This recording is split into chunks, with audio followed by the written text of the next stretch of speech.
महोदय,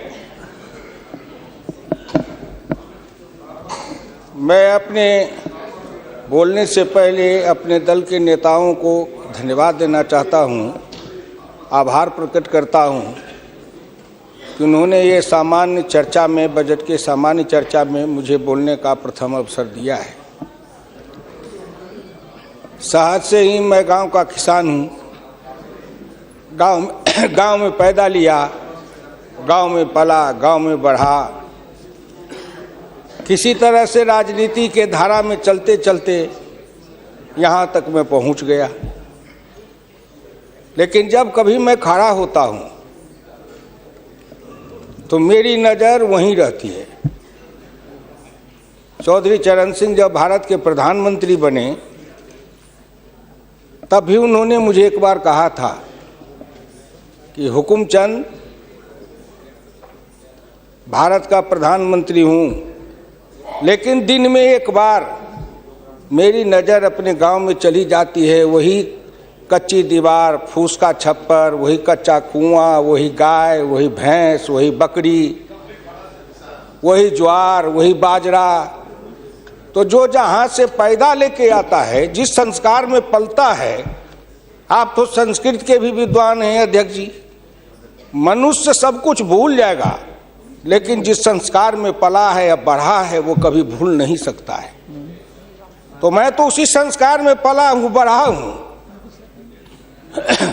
मैंने गोबर देखा, मैंने बकरी की गिनती की, मैंने भैंस की गिनती की। अब संजोग से लोकसभा में आया हूँ तो वो आंकड़े की गिनती करनी पड़ती है। Fiscal deficit, revenue deficit. अब मेरे जैसा आदमी उसमें उलझ जाता है कि बकरी गिनूं कि भैंस गिनूं कि डिफिसिट गिनूं। यहाँ आके डेफिसिट गिनो, वहाँ बाद में गिनो। और हम तो केवल वही खोजते हैं। जैसे युद्ध के बाद, सीता माता के साथ युद्ध जीतने के बाद, लंका विजय के बाद, जब बानर भालू के बीच में मणि की माला वितरित की जा रही थी तो वो सब दाने को तोड़ तोड़ के बंदर देख रहे थे। सब हंस पड़े बड़े लोग कि आखिर बंदर बंदर तो है, ये माले क्यों तोड़ रहा है। पूछा कि तुम इस दाने को क्यों तोड़ रहे हो? तो कहा मैं इस हर दाने में सीताराम की मूर्ति देखना चाहता हूँ, और जिस दाने में सीताराम की मूर्ति नहीं हो मेरे लिए निरर्थक है।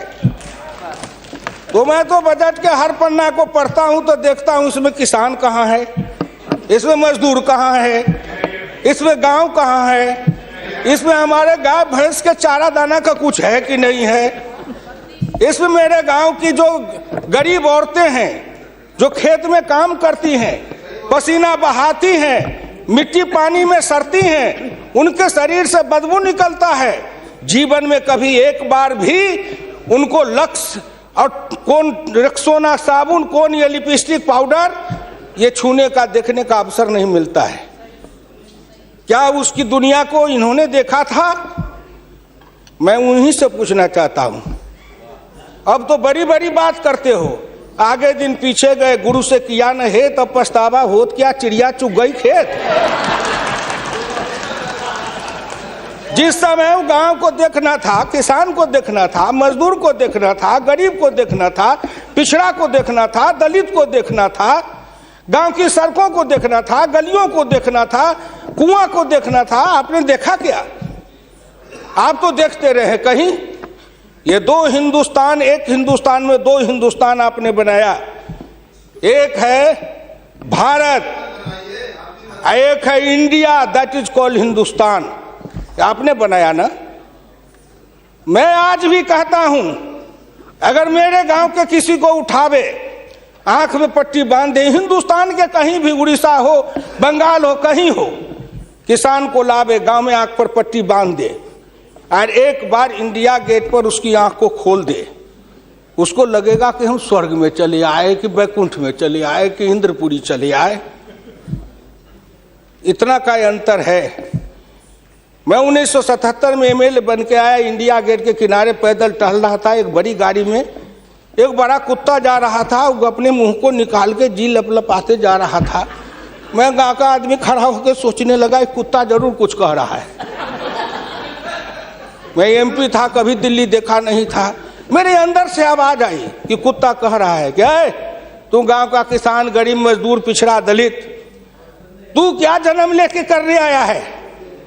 तुझसे मैं सौभाग्यशाली हूं। देख, मैं ठंड गर्म गाड़ी में बैठा हूं, केक खाता हूं, ऑमलेट कटलेट खाता हूं, गद्दे पर सोता हूं। तुमने देखा हिंदुस्तान, तुमसे अच्छा मैं हूं।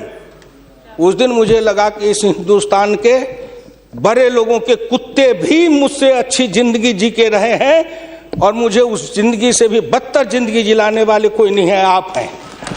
राज किया है आपने। मैं आंदोलन किया, जेल में गया, जेल में सराया। आज भी पूर्वा हवा चलती है तो आपके पुलिस की लाठी से जो हड्डी में चोट है वो कहीं ना कहीं दर्द करने लगता है। तब मुझे ऐसा एहसास होता है कि जिस राज में मुझे इतना कष्ट मिला था, अगर मेरा बस चले तो उस राज को सदा सर्वदा के लिए हिंदुस्तान से उखाड़ के गया जी में जाके पिंडदान कर दूं, जो फिर निकलने न पाए। क्या बात करते हैं साहब? आपसे मैं आखिर में नहीं जाऊंगा। आप योजना आयोग की बात कर रहे थे, मैं अपने गुरु डॉक्टर लोहिया की बात को आपके सामने मैं दिखाना चाहूंगा। मैं नहीं बोलता, मुझे तो उन्होंने दृष्टि दी थी। इसी लोकसभा में 6 सितंबर 1963 को एक बहस हुई थी, ख्याल रखिएगा, जिस बहस ने पंडित नेहरू को भी हिला दिया था। वो बहस थी 3 आना बनाम 15 आना का। लोहिया ने कहा था, मैंने 27 करोड़ हिंदुस्तान के लिए 3 आने रोज की आमदनी कही, प्रधानमंत्री ने 15 आने रोज की और योजना मंत्री ने 7.5 आने रोज की। अब प्रधानमंत्री और योजना मंत्री आपस में निपट लेंगे कि दोनों में कौन सही है। यही आंकड़े हैं योजना आयोग के। प्रधानमंत्री का 15 आना, योजना आयोग के मंत्री का है 7.5 आना। जिस योजना आयोग को यह भी नहीं पता 15 आना सही कि 7.5 आना सही, प्रधानमंत्री सही कि योजना मंत्री सही, उसी योजना आयोग को सर पर ढोते रहो। जो दर्शन करना चाहिए तो दर्पण माजत रहिए, दर्पण में लगा काई तो दरस कहां से पाई। क्या बात करते हैं साहब? इस हिंदुस्तान में अगर किसी का में प्रधानमंत्री जी बैठे हैं, मैं भुक्तभोगी हूं, जिस रोग से मैं पीड़ित हूं, कहीं ना कहीं उस रोग से आप भी पीड़ित हैं। बीरप्पा मोइली जी, आप भी पिछड़े वर्ग से हैं, मैं भी पिछड़े वर्ग से हूं। का दुख जाने दुखिया की, का दुख जाने दुखिया माए, जाके पैर न फटे बीमारी, सोका जाने पीर पराई। आपके मल्लिकार्जुन जी भी उसी दलित समाज से हैं। आपने सामाजिक पीड़ा को झेला नहीं है, भोगा नहीं है। इस हिंदुस्तान में अगर सबसे बड़ा कारण और सबसे बड़ी चीज अगर रही है सनातन काल से, तो वह हिंदुस्तान की जाति प्रथा। उस जाति प्रथा के कारण क्या क्या नहीं भोगा हमने और क्या नहीं भोगते हैं। अभी अभी चुनाव हो रहा था, श्री नरेंद्र मोदी जी के लिए कोई कह रहा था, मेरे ऑफिस के आगे चाय की दुकान खुलवा देते हैं, फुटपाथ पर जाओ चाय की दुकान के लिए दुकान दे देते हैं। और कुछ कहने के लिए नहीं मिलता है लोगों को? नहीं मिलता है क्या? क्यों उपहास करते हो? मैं लोकसभा में हूं, अगर कोई कहे शरद यादव गए थे चुनाव लड़ने के लिए अमेठी में, लोकदल से नारा लगा था, शरद यादव वापस जाओ, लाठी लेके भैंस चराओ। कर्पूरी ठाकुर जैसा नाई का बेटा गरीब, जिसके नेतृत्व में बिहार में इतना परिवर्तन किया, वो बिहार का मुख्यमंत्री बना, 27% आरक्षण दिया, हाई स्कूल तक फीस माफ किया, मिडिल स्कूल तक फीस माफ किया, 5 एकड़ से मलगुजारी माफ किया। और कर्पूरी ठाकुर के लिए नारा लगा था, कर्पूरी ठाकुर दिल्ली जाओ, छुड़ा लेके सैलून खोलो। क्या क्या नहीं साहब हूं, क्या क्या नहीं देखा हूं। इसलिए दिल के अंदर वो दर्द और पीड़ा है। क्या आखिर कहीं ना कहीं मुझे यह भी लगता है, क्या हिंदुस्तान के पिछड़े और दलित समाज के लोगों ने अपराध किया था कि उसमें जन्म लिया? किसी ने भगवान के यहां दरखास्त दिया था कि मुझको तेली बना दो, मुझको लोहार बना दो, मुझको कुर्मी बना दो, मुझको कहार बना दो, मुझको अहिर बना दो, मुझको कलवार बना दो? कोई दरखास्त देके तो नहीं आया। आज वित्त मंत्री जी को धन्यवाद दूंगा, प्रधानमंत्री को, कि उन्होंने बजट में कुछ ऐसी योजनाएं बनाई है जिससे हिंदुस्तान के जाति प्रथा के बंधन को ढीला करने का अवसर मिलेगा। जब उनकी आर्थिक चेतना बढ़ेगी, आर्थिक विकास होगा कब? जब गांव में पैसा जाएगा, तब गरीब के हाथ में रोजगार जाएगा, तब उनकी आर्थिक उन्नति होगी, तब कहीं जाके उनके जीवन में विकास होगा। आपने सोचा कि गांव का विकास कैसे होगा? क्या प्रधानमंत्री ग्रामीण सिंचाई योजना कोई मामूली है? खर्च पर पाबंदी लगाते हुए डॉक्टर लोहिया ने इसी लोकसभा में बहस करते हुए पंडित नेहरू से कहा था, मैं कुछ नहीं चाहता, एक काम कर दो, सारे लोगों के, बड़े लोगों के खर्च पर सीमा लगा दो, आय पर, आमदनी पर नहीं, खर्च पर सीमा लगाओ, इससे अधिक खर्च नहीं करेगा, और उससे जो पैसा बने उसके एक सिंचाई योजना बनाओ और 20 साल का बॉन्ड बनाओ। मैं कुछ नहीं कहता, केवल हिंदुस्तान के हर खेत में पानी पहुंचा दो, हिंदुस्तान की तरक्की हो जाएगी। डॉक्टर लोहिया इसी सदन में कहे थे। वो तो अग्रवाल थे, बनिया थे, उनको क्या जरूरी थी इस बात को बोलने का? लेकिन मैं कहता हूं कि हिंदुस्तान के गरीब, निर्धन, निर्बल और पिछड़ों का इस युग में अगर एकमात्र राजनीतिक मसीहा पैदा कोई लिया तो डॉक्टर राम मनोहर लोहिया थे, जिन्होंने जगाया, नेतृत्व को पैदा किया गांव के गली से। इसलिए मैं आपसे विनम्र प्रार्थना करना चाहता हूं कि अगर प्रधानमंत्री ग्रामीण सिंचाई योजना से हर खेत को पानी, हर हाथ को काम, दीनदयाल उपाध्याय जी ने कहा, डॉक्टर लोहिया ने कहा, 1 बीघा खेत और 1 गाय, अपनी खेती अपनी राय। हम तो ये लड़ते आ रहे हैं और आज वो सपना साकार हो रहा है। इसलिए मैं आपसे विनम्र प्रार्थना करना चाहूंगा कि सवाल है दृष्टि का, दिशा का और संकल्प का। आपकी दृष्टि कुछ और थी, अब दृष्टि बदली है। हिंदुस्तान के गांव के गरीब, पिछड़े दलितों ने मिलकर कन्याकुमारी से कश्मीर तक, कामरूप से द्वारका धाम तक, इस आसान मान के साथ आपके शब्दों में, जिनको आप अपने ऑफिस के आगे चाय की दुकान खुलवा रहे थे, वो चाय की बेचने वाला, रेल के फुटपाथ पर पानी पिलाने वाला गरीब, निर्धन, जिनकी मां मजदूरनी का काम करती थी, ऐसे के बेटा को भारत के प्रधानमंत्री की कुर्सी पर बैठाया कि नरेंद्र मोदी आएगा, भारत का प्रधानमंत्री बन जाएगा, गांव गरीब, किसान, मजदूर के भाग्य चमक जाएगा। उन्होंने इसलिए सपना को देखा है। वो हो जाएगा क्या? ये 9 महीना में हो जाएगा। आप नेता बोलते थे, मैं सुन रहा था, मुलायम सिंह आदरणीय बोल रहे थे, मेरे साथी हैं, बरसों तक समाजवादी आंदोलन में लड़े, कि 9 महीना में तो बच्चा पैदा हो जाता है। मैंने कहा कितनी वैज्ञानिक बात कर रहे हैं, ये तो वैज्ञानिकता है, प्रकृति का नियम है, 9 महीना में बच्चा पैदा होता है। लेकिन जो बच्चा पैदा होता है, क्या वो बच्चा 9 महीना में फिर बच्चा पैदा कर देगा क्या?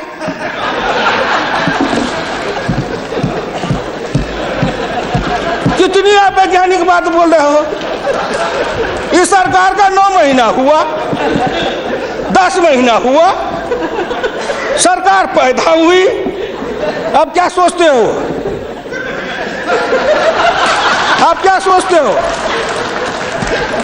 इसलिए आपसे मेरी विनम्र प्रार्थना है कि संभलो, अभी भी आप संभलिए, प्लीज प्लीज, अभी आप संभलिए। आप बजट को क्या समझते हो? आप बसीर रहिए।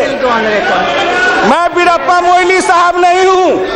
वीरप्पा मोइली साहब आंकड़े बता रहे थे, मैं उन आंकड़ों का जवाब दे रहा हूं कि आपने इतने दिन ये आंकड़े अब हमको पढ़ा रहे हैं। आपने क्या आंकड़े पढ़े थे? आपने आंकड़े पढ़े? 1951 में किसान थे 71.9%, 211 आपका राज, घट के हो गए 45.10 पॉइंट, 26.08 पॉइंट किसान गायब हो गए। कहाँ गायब हो गए? कहीं नहीं गायब हुए। खेतिहर मजदूर थे 28.1 पॉइंट, और वो घट करके हो गए 17.5, वो बढ़ गए 26.08। अध्यक्ष महोदय, जितना किसान गमा उतना खेतिहर मजदूर बनाया। ये आंकड़े नहीं है क्या?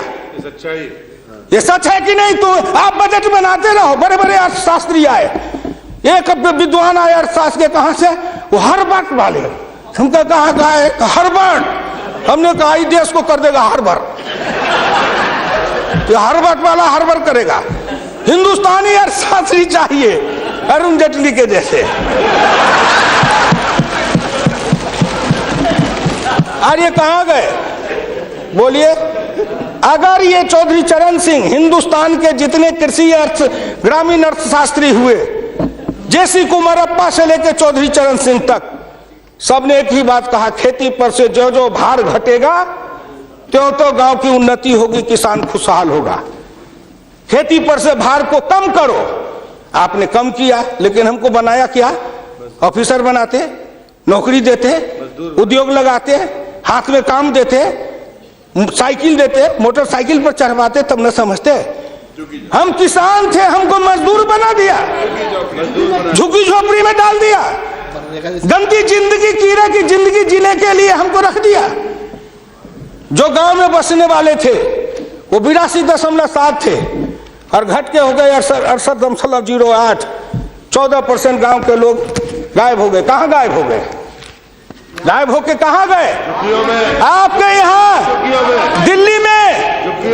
दिल्ली में फुटपाथ पर सोते हैं, पेड़ के नीचे सोते हैं, पेड़ के नीचे जन्मते हैं, बलते हैं, बढ़ते हैं, पेड़ के नीचे शादी करते हैं, हनीमून बनाते हैं, वहीं फिर बच्चा पैदा करते हैं, फिर पेड़ के नीचे ही अपना परिवार बसाते हैं। हमारे बच्चे को लाया, हाथ में रिक्शा थमाया, ठेला थमाया, फुटपाथ पर काम करवाया, गरीबी से मजदूर किया, कुत्ते के जैसे जिंदगी जीने के हमको मजबूर कर दिया। और ऊपर से आप बताते हैं कि हम अब तुम्हारे लिए क्या दे दिया? फूड सिक्योरिटी दे दिया। फूड सिक्योरिटी, दाना उपजावे, धान उपजावे हम, गेहूं उपजावे हम, अनाज उपजावे हम, मेहनत करे हमको बस समझते हैं आप भिखमंगा। फूड सिक्योरिटी, हर आदमी पर 1 किलो चावल और 3 किलो गेहूं देंगे। आप बड़े बड़े बड़े बजट वाले और शास्त्री वाले हैं, महीना में 1 किलो चावल खा के रहो, एक आदमी 3 किलो गेहूं खा के रहो। ये गरीबी का उपहास है, हमारी निर्धनता और गरीबी का उपहास है। आओ 1 किलो चावल देते हैं, 1 महीना में खाओ। महीना में 26 रुपया, जिसकी रोज की आमदनी आप कहते हो गरीबी रेखा के नीचे है, और चावल गेहूं बांटेंगे 70% को। क्या आंकड़ा है आपका? यही बजट बनाते थे ना, मैं उसी को कहता हूं, यही आपका आंकड़ा। गरीबी चावल गेहूं खाए 70-80%, हमको कहो गरीबी की रेखा के नीचे है 26%। कबीरा बाँचे आखिन लेखा, पंडित बाँचे पोथिन लेखा। हम तो आंख से जो देखते हैं वो बोल रहे हैं। आपने क्या किया? हम कम किए, कहते हैं किसान किसान किसान किसान विरोधी है। हिंदुस्तान में 90-91 में 185.2 मिलियन हेक्टेयर खेती की जमीन थी, और आपके राज्य में 2011-12 में 182 मिलियन हेक्टेयर हो गई। ये जमीन कहाँ गई? हम खा गए? हमारे गांव के लोग खा गए? कौन खा गए? जो खाए हो। लेकिन मैं इतना जानता हूं कि आप हमारी जमीन खा गए।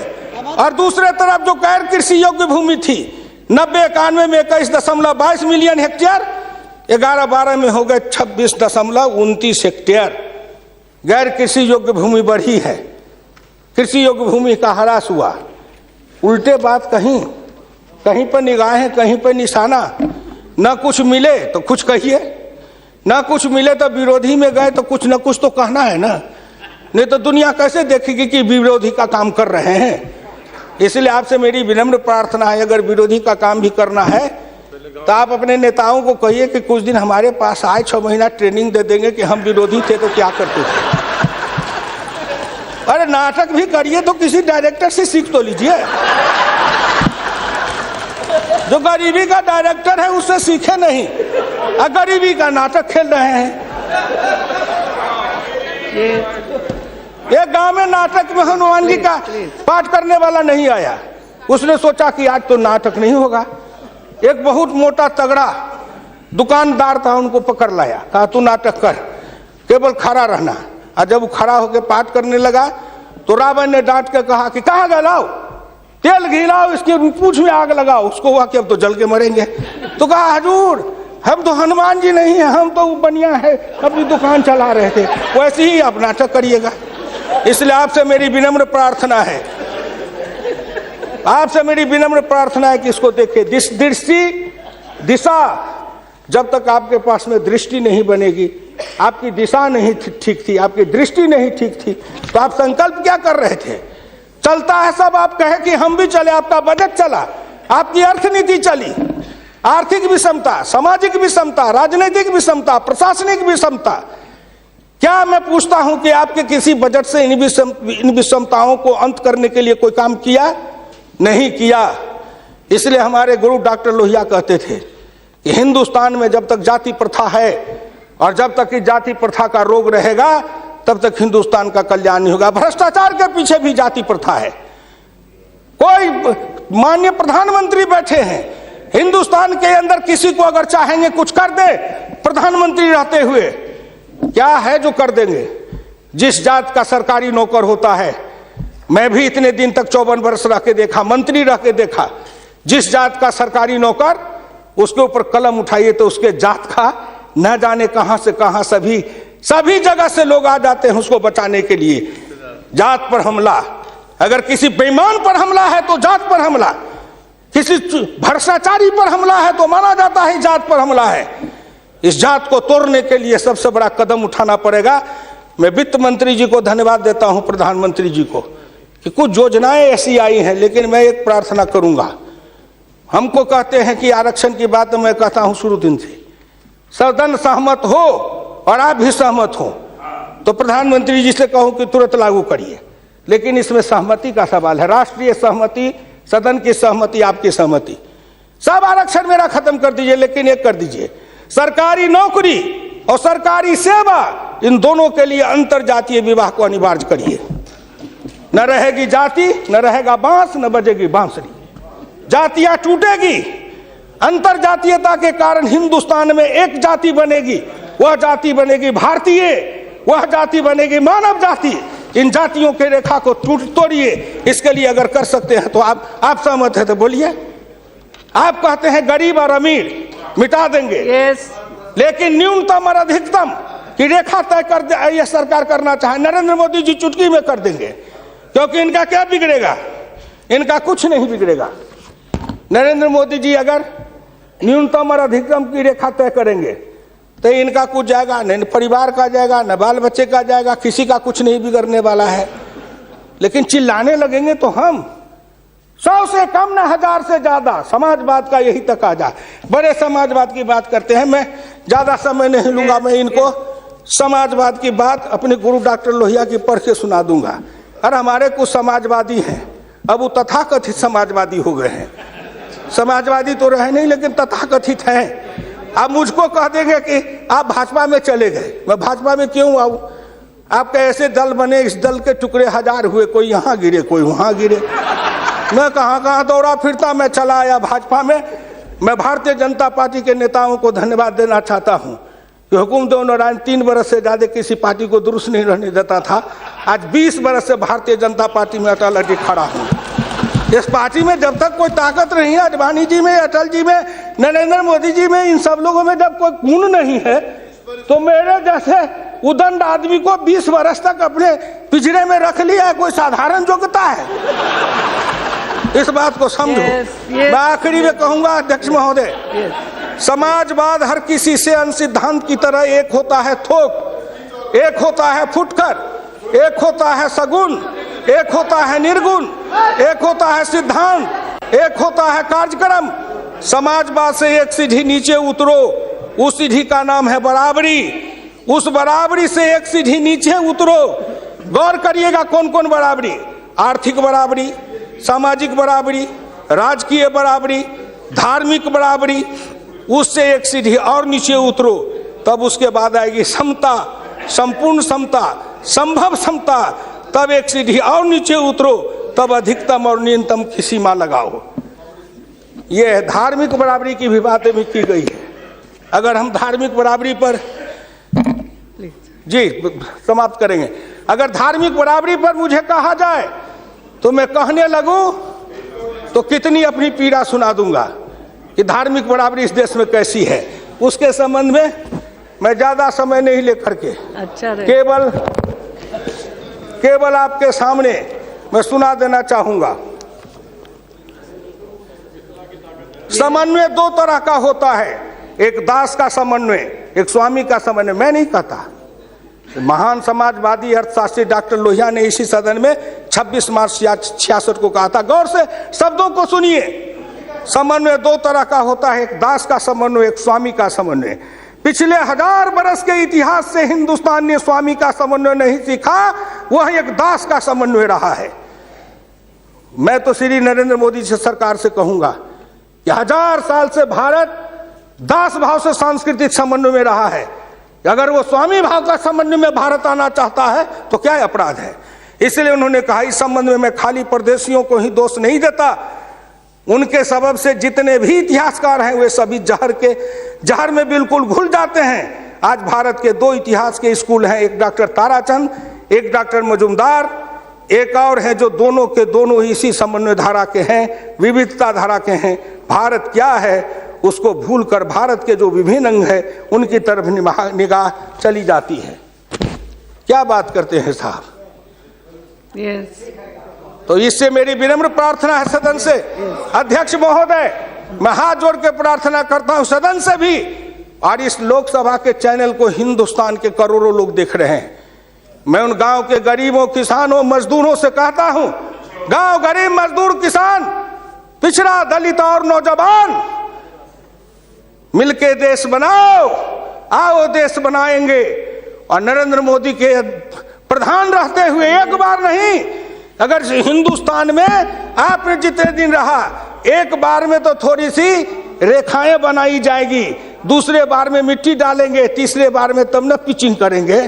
तो हमको भी आपको इतना समय दिया, तो मैं गांव गरीब, किसान, मजदूर, पिछड़े, दलित, इन सब से हाथ जोड़ के प्रार्थना नौजवानों से करना चाहता हूं, आओ कदम में कदम मिलाओ, मिलके हिंदुस्तान को बनाओ, सफर समता लाएंगे, आर्थिक समता, सामाजिक समता, राजनीतिक समता।